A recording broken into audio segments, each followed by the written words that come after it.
اذان کا جواب دینا شرط ہے، سنت ہے یا واجب ہے؟ بہار شریف میں لکھا ہے کہ اذان کا جواب دینے کا حکم ہے.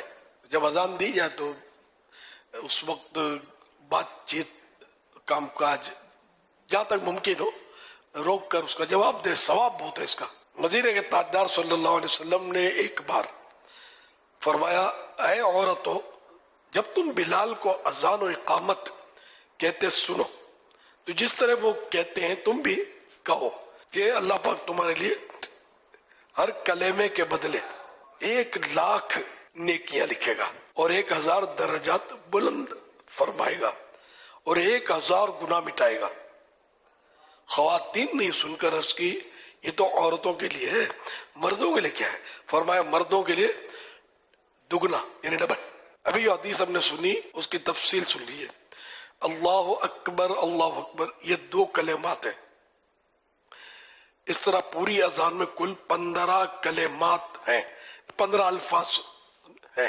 اگر کوئی اسلامی بہن ایک اذان کا جواب دے، یعنی مؤذن صاحب جو کہتے جائیں اسلامی بہن بھی دہراتی جائے، تو اس کو 15,00,000 نیکیاں ملیں گی، 15,000 درجات بلند ہوں گے. 15,000 درجات گریڈز، 15,000 میں 15,000 گریڈز اپ ہوں گے.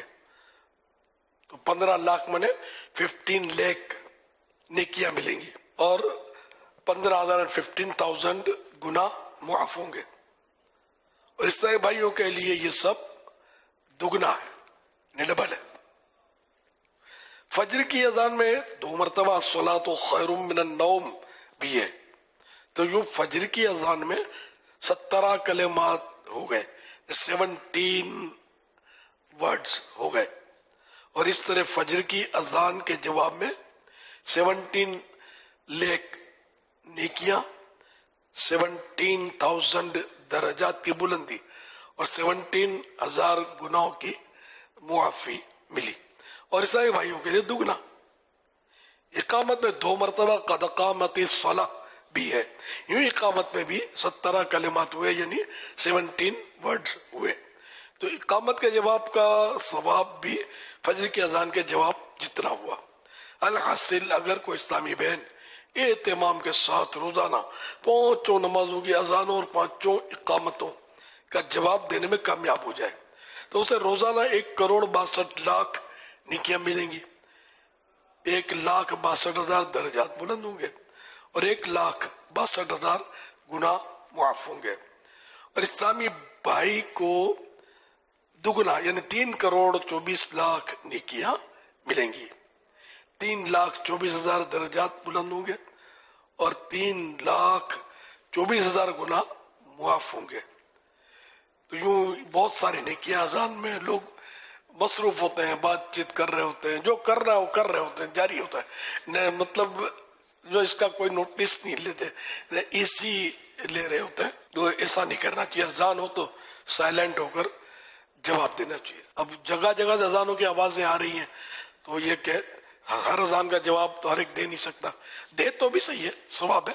نہ بھی دے تو ایک اذان کا جواب دے دیا تو وہ کافی. اب اپنے بات چیت کاروبار میں لگ گیا تو کوئی حرج بھی نہیں ہے. تو یہ تحریک کیسے چلے؟ یہ بالکل تحریک ہو جائے، بالکل مومنٹ چل جائے کہ نہیں یار بس یہ اذان کا جواب دینا ہے، بس اذان کا جواب دینا ہے. مارکیٹوں میں بھی ادھر یہاں وہاں اذان کی آواز آتی ہے تو کوئی نوٹس کرتا نہیں ہے جنرلی. تو مسجد میں بھی نہیں کرتے.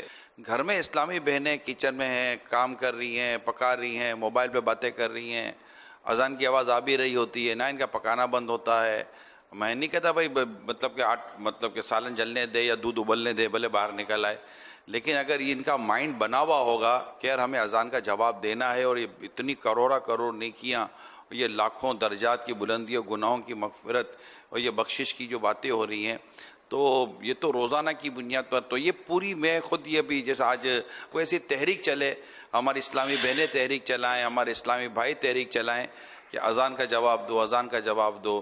تو اگر یہ ہم خاموش ہو جائیں گے اور ایک بھی میں نے دیکھا ہے کہ اذان کا جواب دینا شروع کر دیتا ہے، وہ ہو تھوڑا مین، بعض اوقات جو صدر مجلس ہوتے ہیں نا، جو مین اسلامی بھائی ہوتے ہیں یا کوئی مین فرد ہوتے ہیں، اگر وہ خاموش ہو جاتے ہیں نا تو میں نے دیکھا ہے کہ عام ساتھ بیٹھے ہوئے بھی خاموش ہو جاتے ہیں. وہ تھوڑا سا اشارہ کرتے اذان کا جواب دے دیتے ہیں.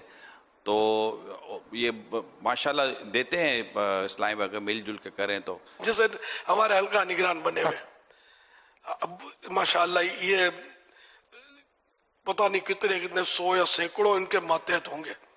اب اگر یہی بات چیت کرتے رہیں گے مثال کے طور پہ تو ماتحت ہوگا نا، ترکیب میں آئے گا نہیں. اور یہ سارے سائلنٹ زون میں چلے جائیں گے، یار اذان جواب دینا ہے اپنے کو. تو اب اذان کا جواب جو ہے بھائی اس کی آپ نے مہم چلانی ہے انشاءاللہ. جواب اذان کی تحریک جاری رہے گی انشاءاللہ.